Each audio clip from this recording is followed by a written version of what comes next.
So, a massive trove of documents just dropped, and they're shedding a whole new light on one of the most infamous scandals of our time. We're talking about the Epstein files, of course, and in this explainer, we're going to zero in on how they connect to one of the most powerful men in the world, Donald Trump. To really get a sense of what we're dealing with here, just look at that number. We're not talking about a small leak or a handful of pages.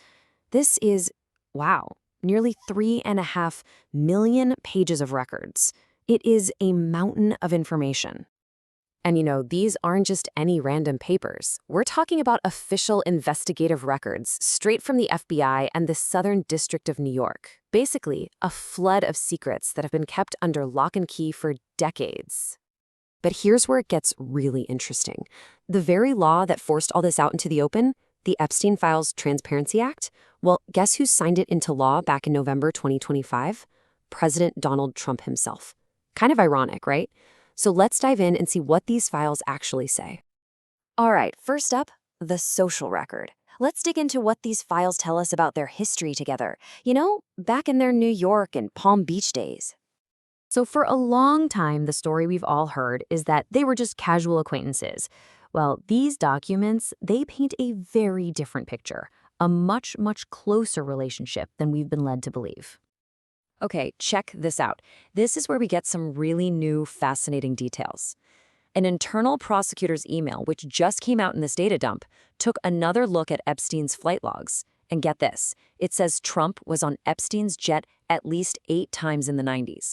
That's way more than anyone knew about. And on at least half of those flights, Ghislaine Maxwell was right there with them.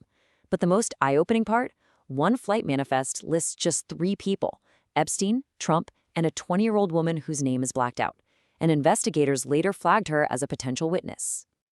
Now, you've probably heard this quote from Trump before, right? Terrific guy and all that. But what these files show us is why investigators were so focused on it. It wasn't just about them being friends. It's because Trump, in his own words, acknowledges that Epstein likes women on the younger side.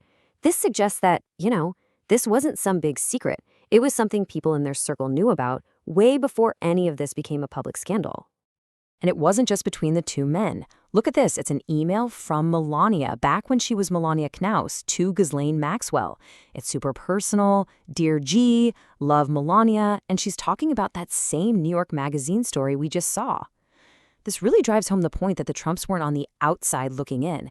They seem to be part of that inner circle. Okay, so let's move on to section 2, the falling out myth.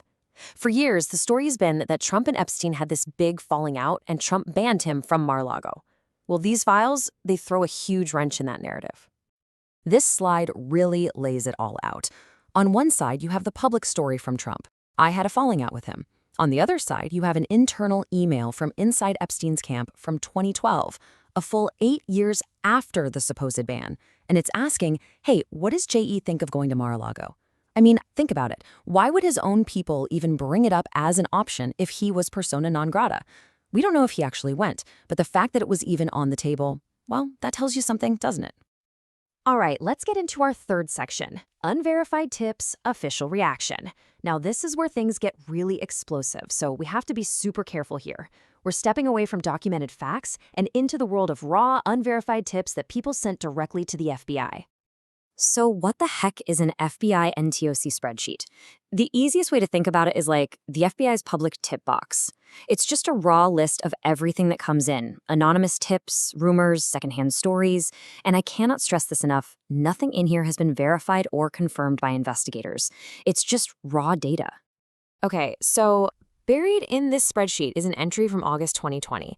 It's a note about a tip someone called in alleging that there were compromising tapes out there featuring Donald Trump. Again, let me say it one more time just so we're all crystal clear. This is an unverified tip from the public. It is not evidence. So the truly wild part here isn't the tip itself.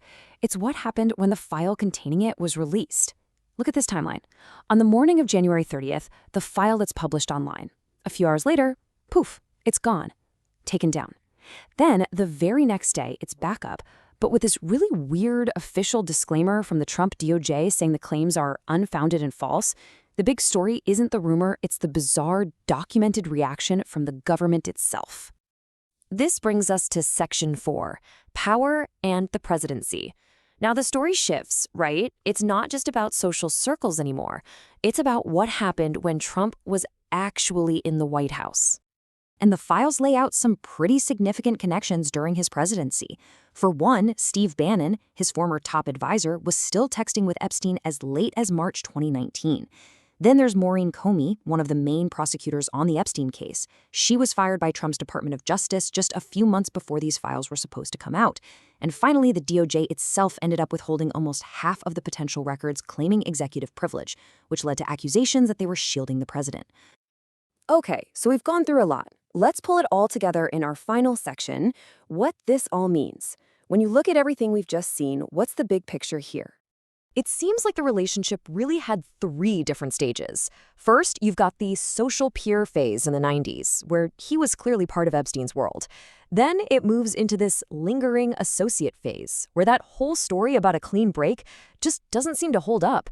And finally, it becomes a story about the political subject, where Trump is literally the president in charge of releasing files that have unverified, but explosive allegations about himself. Now, we have to be absolutely crystal clear about this. There is no smoking gun in these files. Nothing in this release proves any kind of criminal activity on Donald Trump's part. That's just not what the documents show. But, and this is a huge but, what they do show is a connection that was way deeper and lasted way longer than the public was ever told. When you add it all up, the flight logs, the personal emails, the weird stuff that happened during his presidency, it just completely shatters that narrative of them being distant acquaintances. It firmly plants Trump's story right in the middle of the whole Epstein saga. And so that leaves us with this one big, nagging question. Yeah, the files are public. We have millions of pages. But if almost half of them were held back, have we really seen the full story? Or is the most crucial information still hidden behind that veil of executive privilege, kept secret by the very power that was supposed to bring it all into the light?